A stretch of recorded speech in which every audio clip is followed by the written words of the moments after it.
This is take 2, and y'all didn't see take 1 because we messed it up. Yeah. But welcome back Hi. to the Root and Rhythm podcast, where we are exploring the roots that ground us. And the rhythms that move us. You are not in the I frame. am not. What is I know. going I was on? thinking that. I don't know. We Hey, can't- Okay. it's been. You take it. Go ahead. It's been quite a thing, hasn't it? So we're taping on October 1. First. It's October 1, just so you know the relevance of when we're taping. We're having wine today for our taping, if that tells you anything about the mood we're in. So this is going to be a fun show for all involved.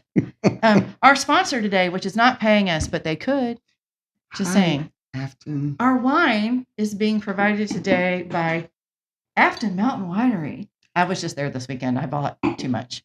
And this is a Cab Sav, and we really like red wine. That's our favorite. Yes. Sometimes. And we like all the wines. And Even Red Bling, we're just saying we'd love a sponsor for our podcast, the slogan of which is, where we explore the roots that ground us. and the rhythms that move us. We'd forgotten it earlier today. You thought you were going to get me that time. I did. Nope. He won't remember. I am on it. Okay. I'm still So trying to get here this we framing right. are. It's getting on my damn nerves. All right. There we go. Oh, I don't know why. It's okay. It's Hello. us today. It is us today. Well, here we are. And we are picking up part 2. We're going to do part 2. You see why we're a little weird.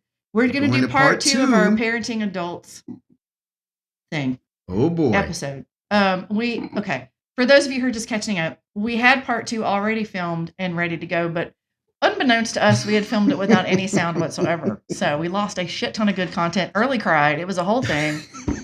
And it was just like, she left town. She got so angry. I was she just pissed. Left town. I was I was pissed because it felt stupid. So for me, so I'm just like, all right.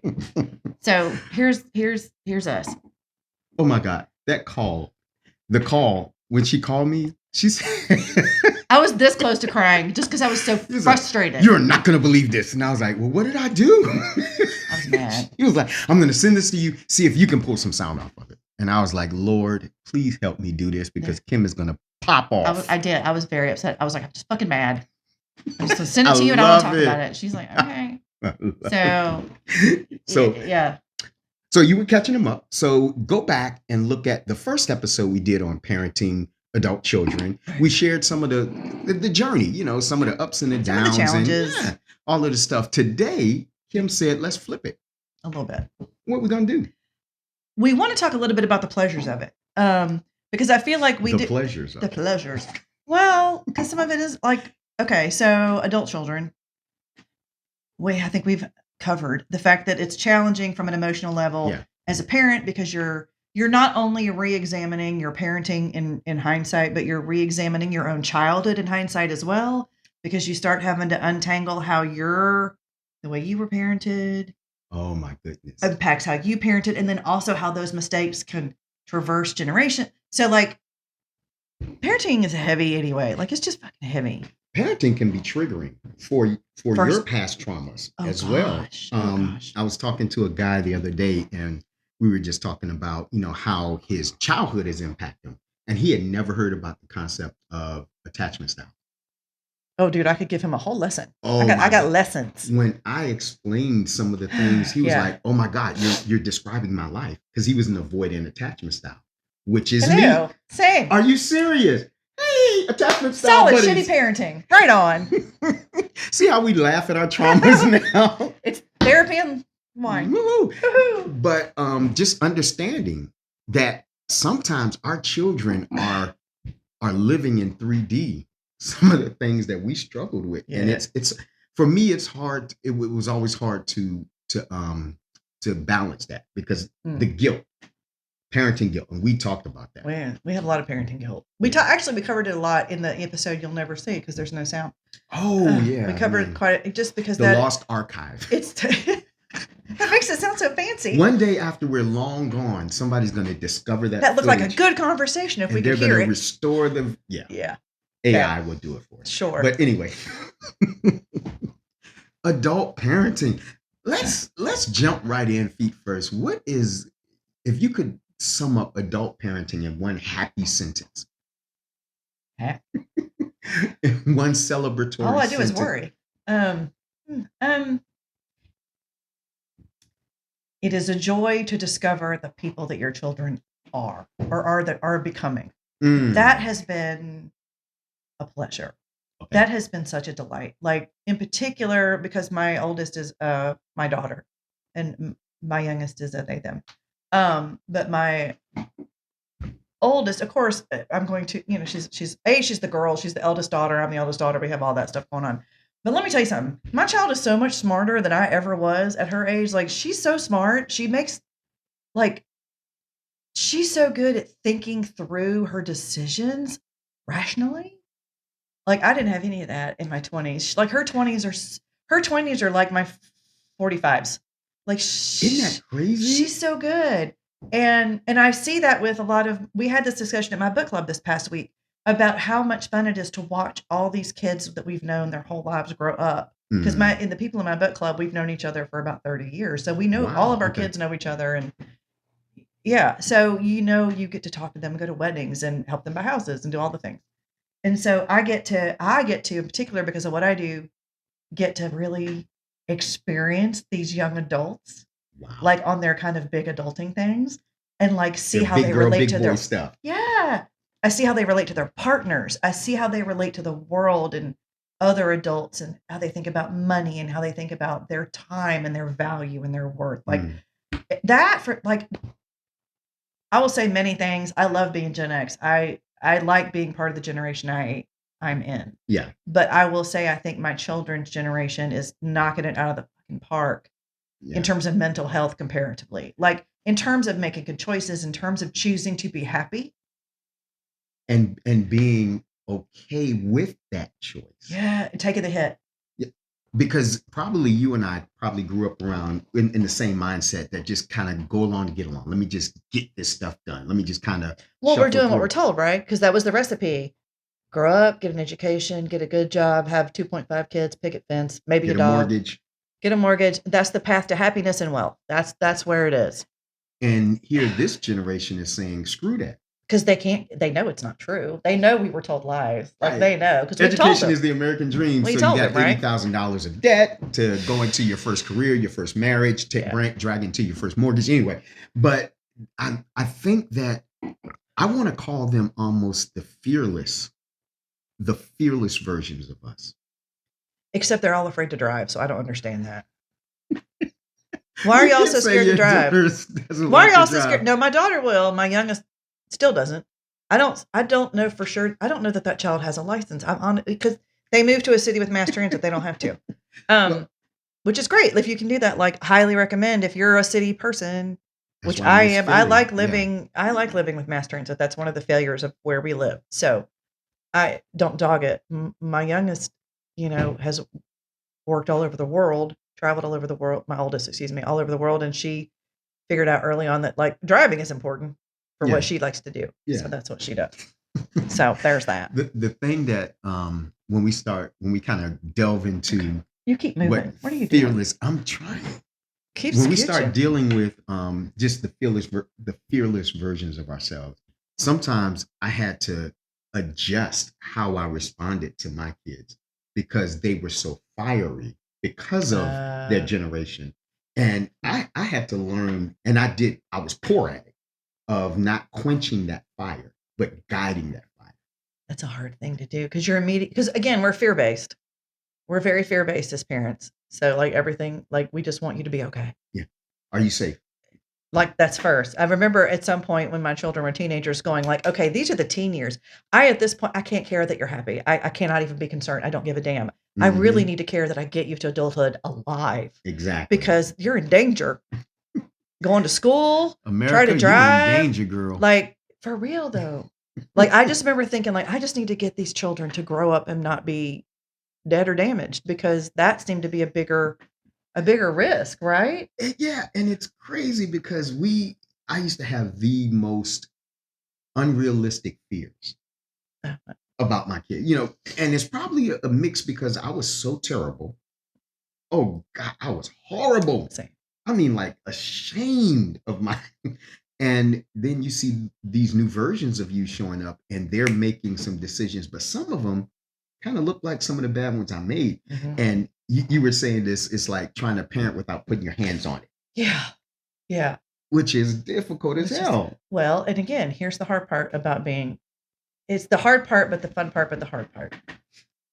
When you've had the responsibility for these people that you made their whole lives, and then they get to be like, I remember being completely, utterly hit in the face with my child as an adult when she was in a car wreck when she was 19, and I had to rush to the hospital, and she would not take the painkillers. I'm still mad about it, and because science, okay, and science, and she was in pain, and I couldn't fix it. Number one, which is my job, right? That's my parenting job, to fix shit.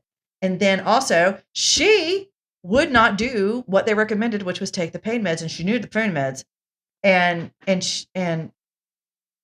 I was so completely like, I don't even know how to express it.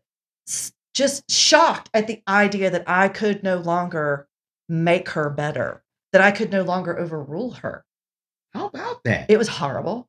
I came home and cried like it was just, it had not hit me until then.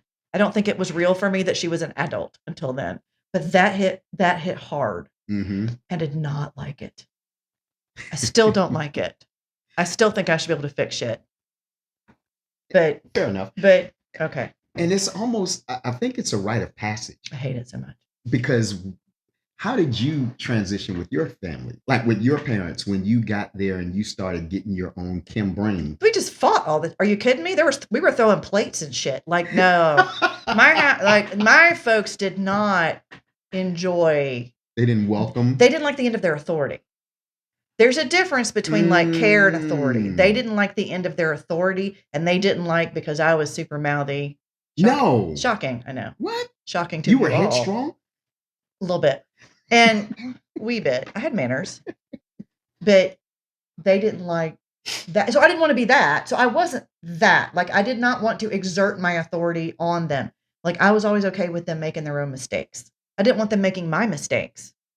Like, and I think a lot of us do that, where I'm like, I actually am okay with, like, you're allowed to fail. Fail is how you learn. Yep. You don't grow if you're successful all the time. You need to fail, fall down, get up, figure it out, start over, try something new. Like, all those things are important for personal growth and the journey. And how else do you figure out who the hell you are without trying stuff and screwing it up? But there's like screwing it up, like losing money on a business venture because you thought, crypto was a great idea, or losing like your license because you got a DUI. There's a difference in mistakes. Yeah. And I think that as they get older, the mistakes get more, and the potential for them gets more and more. And that's why and then we just get more scared all the time. Because I was under this stupid impression that if I can get them to 16, right? 16, they can walk by themselves, talk by themselves. They can get on a bus, get dressed. They can come home. I can check they're home. They've eaten. I'm home free. No one told you. No one told me. And then I said, okay, if I can get them to 21. Do you feel home free yet? Our oldest is 35. That's what I'm saying. Are you home free? No. Almost. I can see. Oh my God. I can see the light at the end of the tunnel. It's all a myth. It's going to be this way till we're dead. It's just going to evaporate. But then you have that fantasy that once they become 21, we can then be friends. We can do adult things together. Because me and my son, one of my sons, early the third, he used to say, for years, he was like, okay, first Monday of the month. Do you call him early the third? No, we call him 3. Like he's a robot. Okay. 3. E3 is. That's a character in a book series I read. That's why it's funny to me. If you're not a Murderbot reader, you will not get that joke. That's okay. Continue. Sorry. Okay. So, what was I saying? So you tell 3.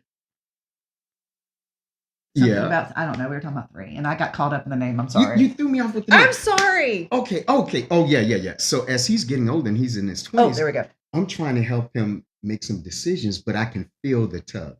So I'm like, all right, experience can be a good teacher, but it can also be expensive. Yeah.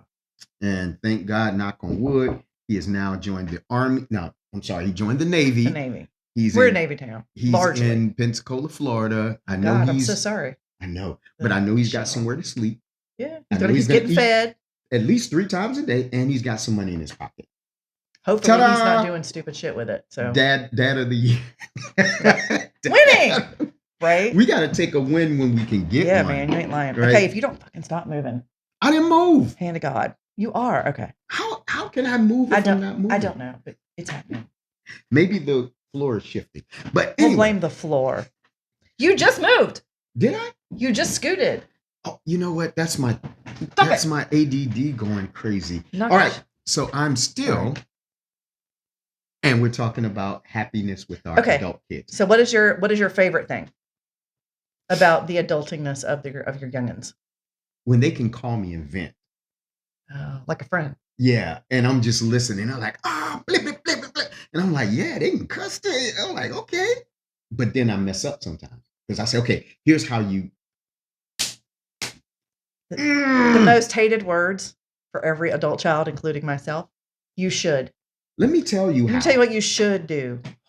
I hate it and I do it. I know you're not going to. Oh, Lord, don't do that. You better not. Oh, no. Which makes, for some reason, that filters through our kids' ears as, do it. Do it twice. Yeah. Do it hard. Yeah. But I think, that's one of my favorite parts is just knowing that these little things that I used to change diapers on are now making decisions. They're talking about their career, their future. A 35-year-old is talking about what her future career is going to look like. Nice. And I'm like, first of all, how did you become 35? How are you grown? Yeah. Yeah. That's the weird part. But I love that though. And then spending time with them, because there's no pressure. It's just kind of like we're together. And if they say something I don't like, I say, you know what? I'll see you later. I got to go. You know what? Work is calling. I must go. I bid you adieu. So I think that's fun. Do you get a chance to hang out with your adult children? I mean, they both live in faraway places at the moment, so not as much. When they were local, somewhat, yes. Obviously, my oldest lived like 5 minutes away, so I saw her quite a lot. That was very hard for me when she moved. But this is like the hard part of the parenting, but the good part of the parenting is like I did not, as a young person, travel and like just go fearlessly into the abyss. And like I was very programmed to like, that's not safe. And like I was very programmed by fear. So I didn't want to raise my children that way, and I didn't. Both of them have been in very different ways, fairly adventurous in their own way.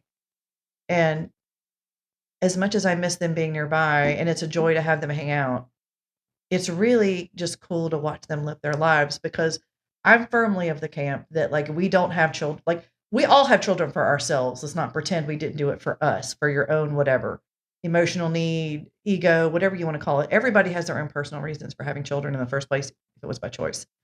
But I never was under the assumption that they were here for me, if that makes sense. And I don't believe in like a deity or whatever, but I very much feel, and I told them that you're here to do something. You have a purpose on this planet, but it's up to you to figure out what it is, and it's up to me to help you do that and help you and be supportive of your journey to it. But it's not my job to make you be anything, and it's not my job. You're not here for me, I'm here for you. And so the mothering part of that has that, because it's easy to talk about when they're 4. And you can grab them and say, sit down. No. Yeah, or whatever, and you can fix all the boo-boos and whatever. But like when they're almost 30 and they're like, I'm gonna go here and live here for a while and see what happens. And you're like, not without a plan. You're like, is there a plan? It's okay. How much do you have? Right. There's that whole like the practical mom thing kicks in, or parenting thing. And then but at the end of the day, my job is not, again, she's not here for me. He's not here for me. They're not here for me. They're here for themselves and for whatever it is that the universe has decided their purpose is. Wow. And it's up to them to find it. And the hard part for me is going and shutting the hell up. Trusting their process. Yes, because no one trusted mine, and I know how that felt.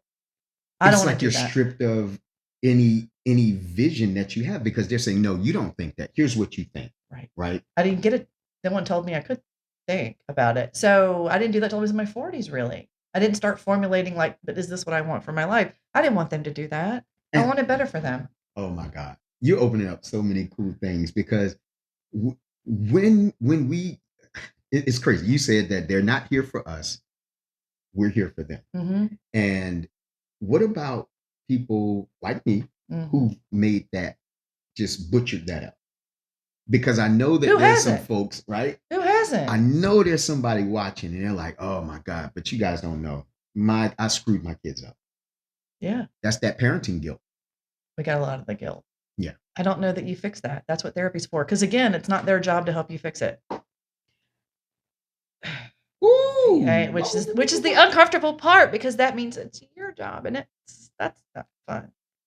Parental guilt is not fun in therapy. It's not rewarding. Oh God, no. But the contrast of what our generation did to we're us, so much better. I mean, and this is all very general. We all know shitty Gen X parents, and we all know, frankly, shitty Gen Z kids. I mean, that's what it is. They're out there. Yeah. Yeah. But like, this is very general. And again, we're talking from our own experience and from what we know and from what we've seen with our people. And our people are great. So maybe our experiences are better. I don't know.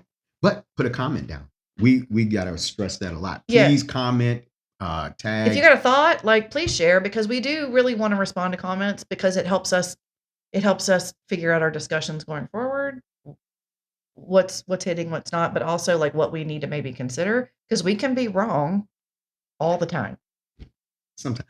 And it helps the algorithm. It does help the algorithm. Yeah. Algorithms like it. He dances. So yeah. The root and algorithm. Algorithms.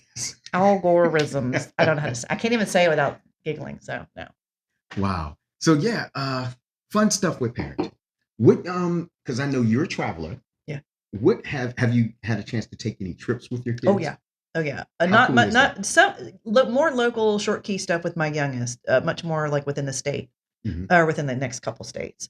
My kid and I have done some pretty deep dives out west. We've gone to Utah and hiked 4 gajillion state parks and canyons, and she makes me do things I don't want to do, like hike. I like being in there. I just don't want to do. It's hard. You don't like the sweat. I don't like being sweaty. Yeah. And she doesn't drink, so I'm often like, I really need a drink after that. And she's just like, you can feel the judgment, but that's fine. I love it. That's fine. But that's been fun. Like, because both of us do share that. She definitely gets that from me, that like, I can't be here too long. I have to go somewhere else. And it doesn't really know. And it doesn't mean you're not happy where you are. It just means you can't be there all the time. Like, I have to, it's my disassociation, but it's also I have to change the dynamic to change my head, know, kind of thing. Yep. It's like it clears you. It clears me out and helps me think better, frankly. And she's got a lot of that. So we've done a lot of that kind of stuff. What about you? What have you and your kids done that's fun? It's what's your jam? So last year we were in Kansas. Oh, that's right. I forgot about that. Our oldest our oldest daughter, woman, is a professional bikini bodybuilder. Oh wow. I know, which makes it difficult to like her pictures. Yeah, it's creepy. So like, I view that's a them, tiny bikini. Ooh. I tell her she looks great. Yeah. Oh, but wait, it gets worse. So we go to Kansas for this competition. I had no idea I was going to see that many oily bodies. There's a lot of oily stuff at those things, yeah. Oh, at first we got there early, so they were finishing up the mail. I don't want to see a guy in a Speedo. It was just weird. And they are the tiniest Speedos. Oh yeah, and they're doing all of the things. Yeah. And then she came out, but to watch her be fierce, like, it made me reevaluate how fragile I thought she was. Oh, that makes sense? Yeah. Because in my mind, she's just this delicate. I'm like, damn, she is a grown woman pursuing what she wanted. That blew me away. Yeah. Just that fierceness. And that's cool, because take a little credit. It means I did something a little right, right? Yeah. Well, there's the question. You're always like, did I help or hurt along the way? Because I don't even know how to, because I remember someone who gets on my damn nerves said this to me a while ago. I posted something. This is in a different platform about something about my adoptive parents and blah, blah, blah. It wasn't nice. And his response was, well, you turned out okay, which is such a Gen X boomer fucking whatever. Ugh, I hate when people say that. Yeah, thanks. And I was like, not because of them, but in spite of them, dude. But then I had to go back and think about it, because as I met my birth family and saw my genetic antecedents and saw who I came from, genetically speaking, it did reframe it for me to look back and go like, okay, so am I this? Like, was I just like, is this what I was supposed to be? Or was this environmental? Which then made me look at my own children and go like, okay, so how much of this is like the fact that we went through a recession in '09 and our family was freaking destroyed and the divorce happened and we had no money and we were poor for a while. Like, I don't know. Like, I don't know that I'll ever know. Wow. But it makes you really think about whatever environmental stress your kids had. Like, how much of that is like my genetics, which I then feel guilty about that I have no control over. And then how much of that was environmental stuff, which I had some control over and it still sucked. So like nature and nurture. Yeah, a little bit. Because the older I get, the more I tend to lead toward genetics, just having been adopted. And there's a difference there. It is. But yeah. And the generation under us, and I just said this to a client, they've been living under compound trauma starting September the 11th. 9/11, baby, starts there. And never ended. I got so tired of hearing the last 2 years, this is unprecedented. Everything. At this point, everything's off the table. Everything. We've not been here before at all. Except, yeah, because like, what is it the historians are saying right now? History doesn't repeat, but it rhymes.